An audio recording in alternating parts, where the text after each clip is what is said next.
Hello everyone, welcome on my channel. इस video में हम 441 से लेके 450 तक एडियम्स एंड फ्रेजेस देखेंगे और ये जो है इस सीरीज का 45वां वीडियो है। और इससे पहले मैंने 44 वीडियो डाले हैं जिसमें हमने 440 इडियम्स एंड फ्रेजेस को कवर किया है।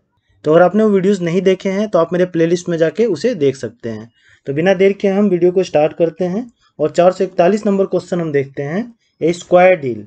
ए स्क्वायर डील का मतलब होता है a fair treatment in A bargain, यानी कि खरा सौदा हिंदी में आप कह सकते हैं। तो सेंटेंस में इसका यूज देखिए, he bought a house in a square deal. इसने जो है एक घर खरीदा स्क्वायर डील में, यानी कि बहुत ही अच्छे सौदे में उसने उस घर को खरीदा है।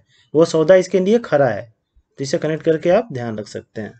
अगला हम देखते हैं इन डीप वाटर। इन डीप वाटर का मतलब होता है इन ए ग्रेट डिफिकल्टी, यानी कि गहन संकट में। तो सेंटेंस में इसका यूज देखिए, one should not lose courage and patience even in deep water, यानी कि किसी आदमी को अपना हिम्मत और अपना पेशेंस नहीं खोना चाहिए कोई भी डिफिकल्टी में। अगर आपने अपना हिम्मत और अपना पेशेंस नहीं खोया कोई भी परेशानी में तो आप उससे जो है बाहर आ सकते हैं। अगर आपने हिम्मत खो दिया तो आप बाहर नहीं आ पाएंगे। तो इससे कनेक्ट करके आप इसे ध्यान रख सकते हैं। अगला हम देखते हैं to give the devil his due. इसका मतलब होता है to give deserve credit even to a person one dislike, यानी कि अपने शत्रु के साथ भी न्याय करना, या आप कह सकते हैं कि शत्रु को भी उसका हिस्सा देना। तो सेंटेंस में इसका यूज देखिए, he is a gentleman and gives the devil his due, यानी कि वो एक जेंटल आदमी है और वो अपने शत्रु के साथ भी न्याय करता है। जैसा कि आप एग्जाम्पल से समझिए, ये राजा रतन सिंह है, ये मेवाड़ के राजा थे और इसका दुश्मन था ये कौन, अलाउद्दीन खिलजी। लेकिन फिर भी जो है इन्होंने इसके साथ न्याय किया था और ये जब निहत्था था तो इस पे इन्होंने वार नहीं किया था।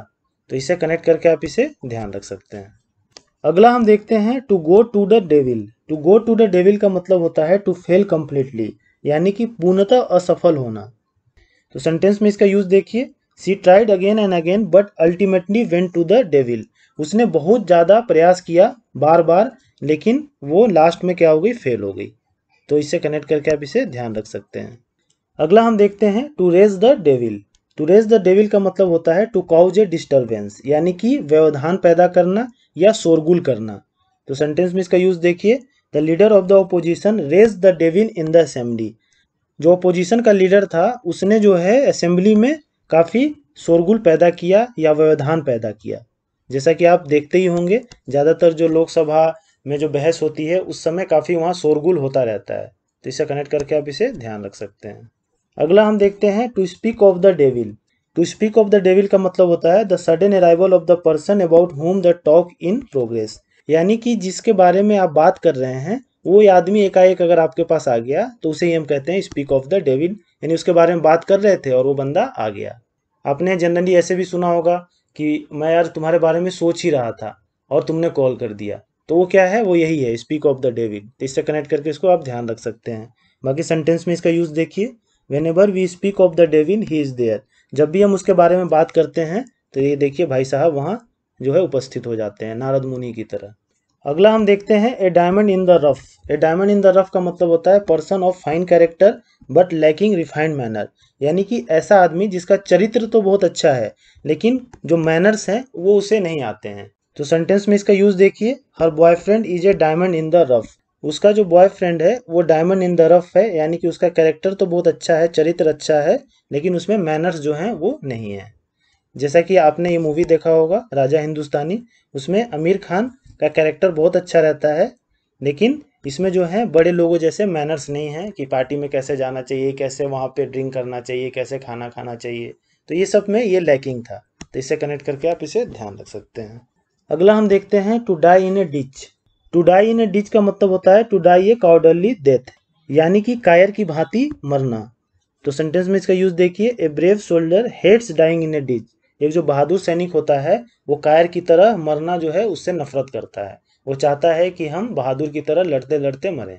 और इस पिक्चर में देखिए कोट लिखा हुआ है, cowards die many times before their actual death. जो कायर होते हैं वो अपने मरने से पहले बहुत बार मरते हैं। और ये जूलियस सीजर्स का कोट है। तो काफ़ी अच्छा कोट है, इसको ध्यान रखिएगा। अगला हम देखते हैं to die game. To die game का मतलब होता है टू डाई वाइल फाइटिंग, यानी कि लड़ते हुए मर जाना। तो सेंटेंस में इसका यूज देखिए, captain Vikram Batra died game in Kargil war. Captain Vikram Batra जो थे वो कारगिल वार में लड़ते लड़ते शहीद हो गए थे। आप इनके बारे में ज़रूर जानते होंगे, ये कैप्टन विक्रम बत्रा हैं और ये जो है कारगिल वार में टाइगर हिल्स पे कब्जा करके उसके बाद ये शहीद हो गए थे। अगला हम देखते हैं to die in shoes. To die in shoes का मतलब होता है टू बी मर्डर्ड, यानी कि हत्या कर दिया जाना।